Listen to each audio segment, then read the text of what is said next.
আমাদেরকে এখানের এই রাশিগুলোকে বিয়োগ করতে বলা হয়েছে। এটি দেখতে বেশ কঠিন, কিন্তু একটু লক্ষ্য করলেই আমরা দেখব যে এটা বিয়োগ করে সরল করাটা আসলে তত কঠিন নয়।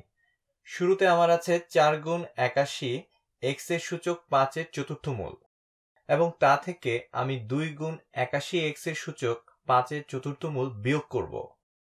তো দেখো, আমার কোনো কিছু 4টি আছে এবং আমি তাকে হলুদ দিয়ে গোল করে দেই। আমার এটি 4টি আছে এবং আমি 2টি বিয়োগ করতে চাই। এরা একই জিনিস, এরা দুটোই 81 x এর সূচক 5 এর চতুর্থ মূল। তাহলে যদি আমার 4টি লেবু থাকে এবং আমি 2টি লেবু বিয়োগ করতে চাই, আমার 2টি লেবু বাকি থাকবে।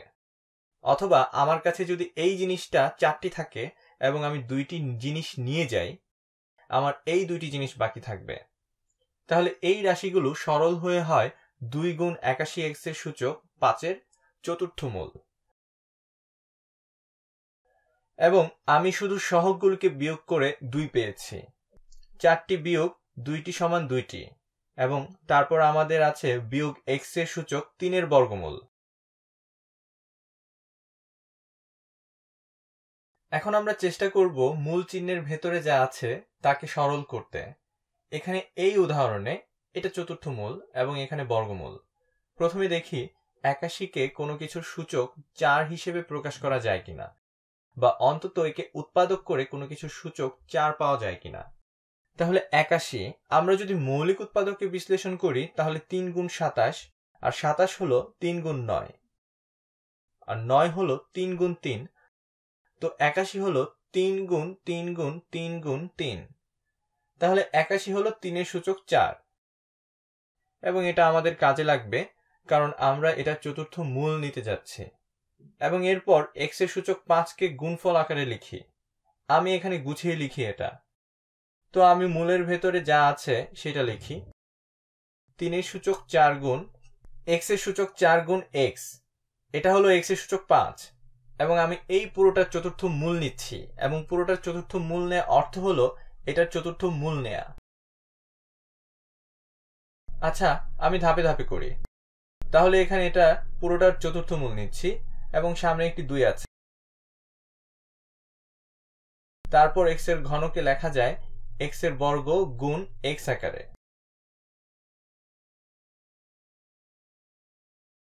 তাহলে এটা থেকে বিয়োগ হবে x এর বর্গ গুণ x এর বর্গমূল। আমি এটাকে এইভাবে ভেঙে লিখেছি কারণ এখানে এটি একটি নিখুঁত বর্গ। এখন এটাকে আরেকটু সরল কিভাবে করব? তুমি হয়তো বুঝতে পারছো, এটা হচ্ছে 3 এর সূচক 4 এর চতুর্থ মূল গুণ x এর সূচক 4 এর চতুর্থ মূল গুণ x এর চতুর্থ মূল। তাহলে সরল করি। তো চতুর্থ মূল কি? আমি এটাকে ভেঙে লিখি, যদিও তোমাদের এটি করার প্রয়োজন নেই। এটা হলো 3 এর সূচক 4 এর চতুর্থ মূল গুণ x এর সূচক 4 এর চতুর্থ মূল গুণ x এর চতুর্থ মূল, এবং 2 এদের সবার সাথে গুণ। তারপর এখানে বিয়োগ হচ্ছে x এর বর্গের বর্গমূল গুণ x এর বর্গমূল। তাহলে যদি আমরা সরল করতে চেষ্টা করি, 3 এর সূচক 4 এর চতুর্থ বর্গমূল হচ্ছে 3, তো এখানে একটি 3 পাচ্ছি। x এর সূচক 4 এর চতুর্থ মূল হবে শুধু x। আচ্ছা, এখানে মনে রাখতে হবে এটা শুধু x নয়, কারণ যদি x এর মান ঋণাত্মক হয়, যদি x ঋণাত্মক হয় তাহলে x এর সূচক 4 একটি ধনাত্মক মান হবে। যখন তুমি চতুর্থ মূল নিবে, মনে রেখো তুমি x এর ধনাত্মক মান নিবে, বা তুমি x এর পরম মান নিবে। তাহলে এখানে এটা হবে x এর পরম মান। এখানে তুমি হয়তো বলতে পারো যে x এর মান অবশ্যই ধনাত্মক হতে হবে যদি আমাদের এই রাশিটি বাস্তব সংখ্যা হয়, কারণ সেই ক্ষেত্রে মূলের নিচে যা আছে তাকে ধনাত্মক হতে হবে। কিন্তু সেটা নিয়ে এখন চিন্তা না করি। তো এরপর আমাদের x এর চতুর্থ মূল আছে, এবং এখানে আছে x এর বর্গের বর্গমূল। তো একইভাবে এটা হবে x এর পরম মান।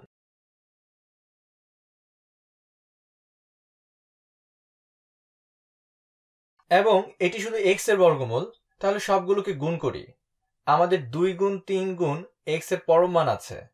2 গুণ 3 হলো 6 গুণ x এর পরম মান গুণ x এর চতুর্থ মূল,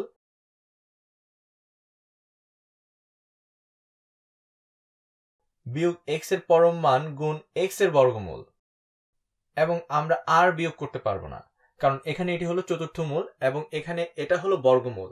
তারা যদি একই মূল হতো আমরা হয়তো আরেকটু সরল করতে পারতাম। তো আমাদের শেষ এবং আমরা পুরোটাকে সরল করে ফেলেছি।